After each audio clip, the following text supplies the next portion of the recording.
Sa Mandaluyong, alagang-alaga ang mga nanay at anak. Kung hindi sa Millennium Baby Project, baka ng baby ko, wala rito sa mundo. Sino mag-aakala na ang mahirap kagaya namin ay magkakaroon ng sariling bahay at lupa? Natupad to dahil sa programa ni Abalos. Dahil sa collegiate program ni Abalos, nakapagtapos ako at eto ako. Merong magandang trabaho. Number 1 sa balon, Abalos para senador.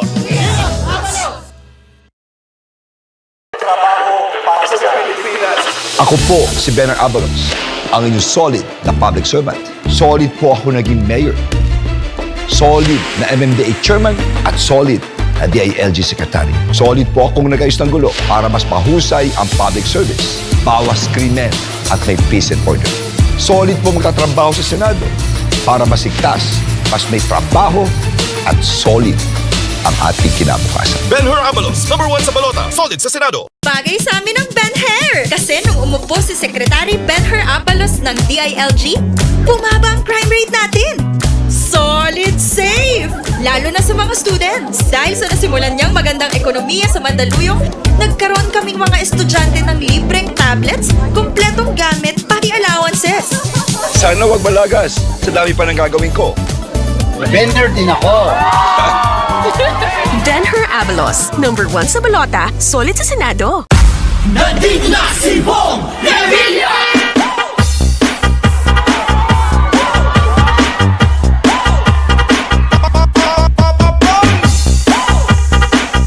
Bong Revilla po, number 11 sa balota. Nandito na si Bong Revilla! Bong Revilla, siya si Bong Revilla. Bong Revilla, siya si Bong Revilla. Nandito na si Bong Revilla! Bong Revilla po, number 11 sa balota. Pamilyang Pilipino, binibigyang saya ni Pia. Proteksyon para sa mga ina at mga bata, sinulong sa Magna Carta of Women. Expanded maternity leave, ngayon 105 days na.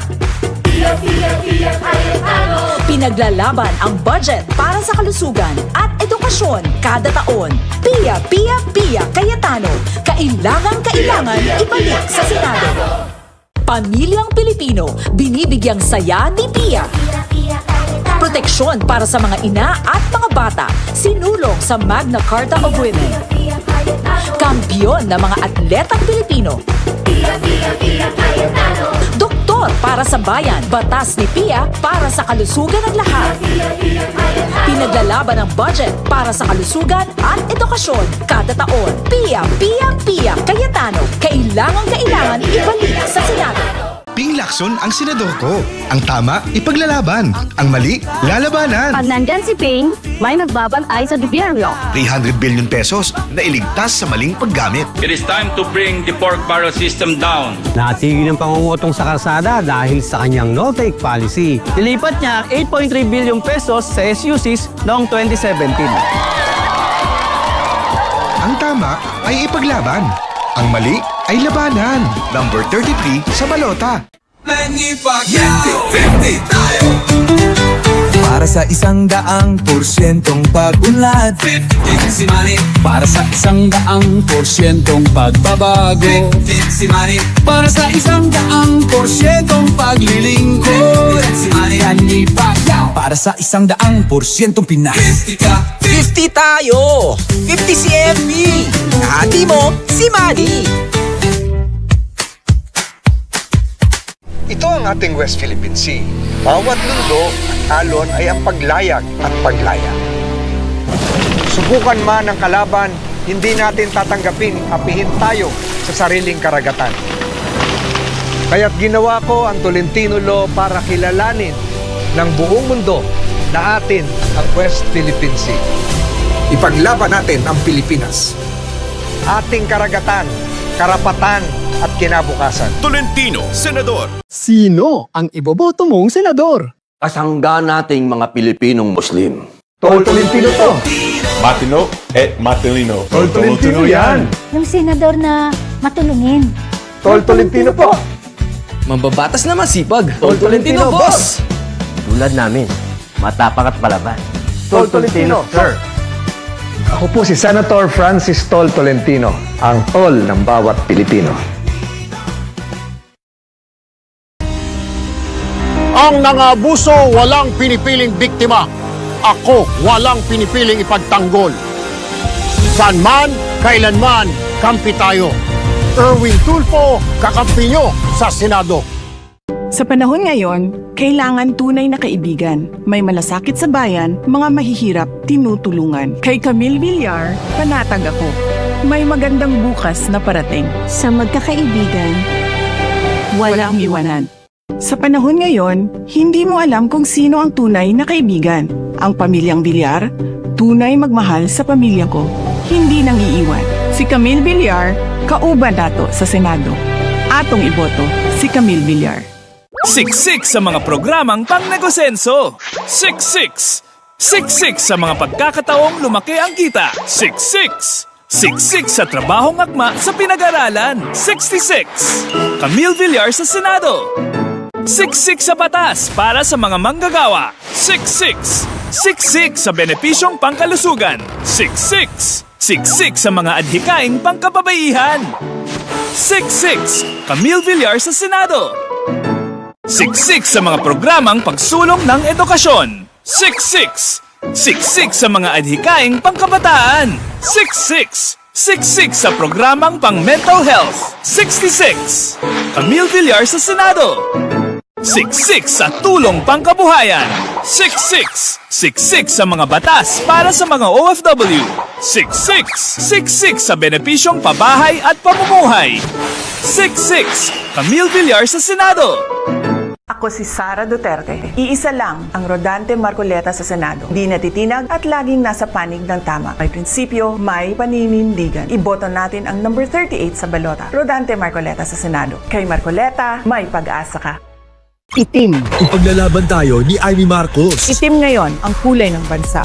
Sa gutom at krimen, nagluluksa. Gutom na ang sikmura. Gutom pa sa hustisya. Hinigipit ang hindi kaalyansa. Marami ang nagsasalita. Pero sino lang ba ang may ginawa? Sino ang may ginagawa? Itim ang kulay ng pakikiramay. Itim ang kulay ng pakikiisa. Itim, laban ang tama. Itama ang mali. Iboto si Senator Amy.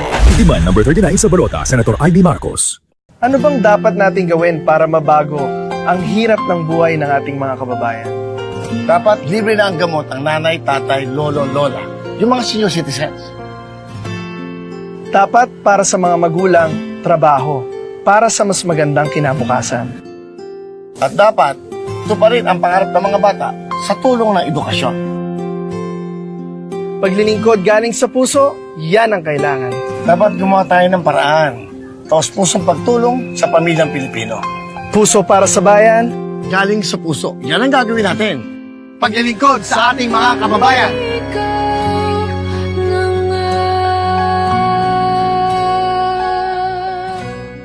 Sabi nila, wala daw akong alam. Ano daw ang gagawin ko? At hindi daw ako marunong. Tama naman sila eh. Wala akong alam na manloko ng kapwa ko. Ang gagawin ko, kabutihan sa ating mga kababayan. Tama din sila. Hindi ako marunong magnakaw sa kaban ng bayan. Ang alam ko lang, gumawa ng kabutihan, makatulong sa ating mga kapuspalad na kababayan. Tulungan niyo ho ako para matulungan ko kayo. Ako po si Willie Revillame, number 55, sa Senado. Sabi nila, wala daw akong alam. Ano daw ang gagawin ko? At hindi daw ako marunong. Tama naman sila eh. Wala akong alam na manloko ng kapwa ko. Ang gagawin ko, kabutihan sa ating mga kababayan. Ako po si Willie Revillame, number 55, sa Senado. Paglilingkod galing sa puso, yan ang kailangan. Dapat gumawa tayo ng paraan. Taos pusong pagtulong sa pamilyang Pilipino. Puso para sa bayan. Galing sa puso. Yan ang gagawin natin. Paglilingkod sa ating mga kababayan. Ang ML Party List. Number 6 yan. 6, 6. Suportahan natin ang ML Party List. Number 6 sa balota. Number 6 sa balota. Noong aktibo pa po ako sa PNP, isinulong ko ang ating advokasya para sa mga motorista. Nag-upload po ako ng videos. Hindi ko po inakala na magbabiral ito. Libo-libong Pilipino ang nag-like, share, and follow. Sa tulong po ng Wi-Fi na naging tulay, higit po nating napalakas ang ating advokasya, paglilingkod at tiwala ng taong bayan. Colonel Busita po ang magiging kakampi po ninyo sa Senado. Tayo mga seniors, united. United sa kapakanan ng ating mga seniors. United sa Universal Social Pension. United Senior Party List. United for better health services. United Senior Party List. Kapag united ang lahat, walang maiiwan. United Senior Party List. Representative sa balota. Yung 1-7, ha? United kami. Dapat tayong lahat ay united sa kapakanan ng ating mga seniors. United Senior Party List. Representative sa balota. Yung 1-7, ha? United kami. Dapat tayong mga seniors united sa Universal Social Pension. United Senior Party List. Representative sa balota. Yung 1-7, ha?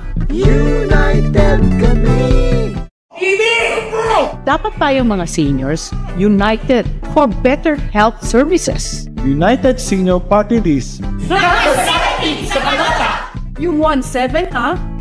United kami. Ang hirap magpaaral ngayon. Pataas ng pataas ang gastos habang pababa ng pababa ang kalidad ng edukasyon. Kaya pinaglalaban ng ACT Teachers Party List ang pagdoble sa budget sa edukasyon. Kaya yan! Mas maraming mga teacher, mas maraming mga classroom, at mas maraming makapag-aaral ng libre at may kalidad. Kaya tandaan, number 21, ACT Teachers Party List. ACT, ACT Teachers Party List. Subok na ng lahat. Number, serbisyo ay sapat. 24 sa balota. Ito po si Rep. Claudine Bautista Lim Iboto, Dumper Party List, number 24 sa balota. Mare! Bili naman kayo ng paninda ko. Magbayad ka na ng utang mo. Ay! Di ba sabi ko sa'yo, bawal kayo magtinda rito? Mga suki! Lagi na lang tayo pinapahirapang mga vendors! Huwag kang mag-alala, Ate Rufa. Narito ang Batang Quiapo Party List para ipaglaban ang karapatan ng mga vendors. Ang tagapagtanggol ng mga vendors sa Kongreso. Number 29, Batang Quiapo Party List lang. Go, go, go! Para sa mas maayos, mas ligtas, mas maunlad na buhay para sa ating mga vendors.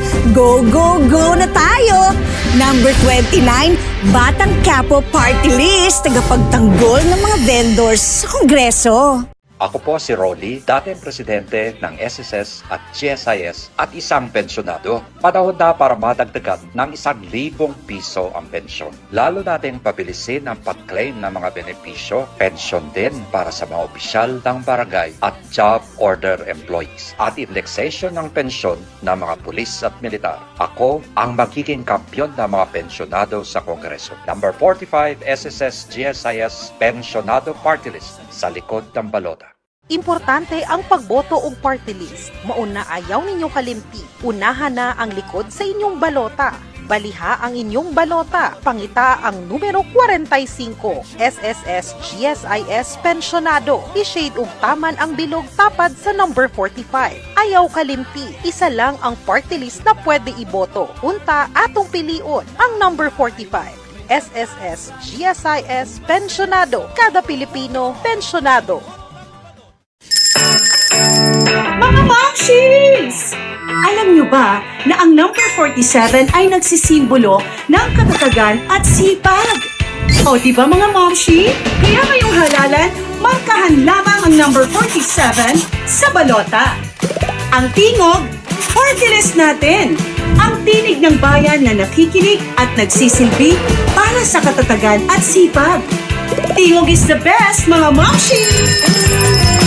Ito po si Yorme Isko Moreno. Ini-endorso ko po ang Buhay Party List na iboto ninyo. Samahan ninyo po kami.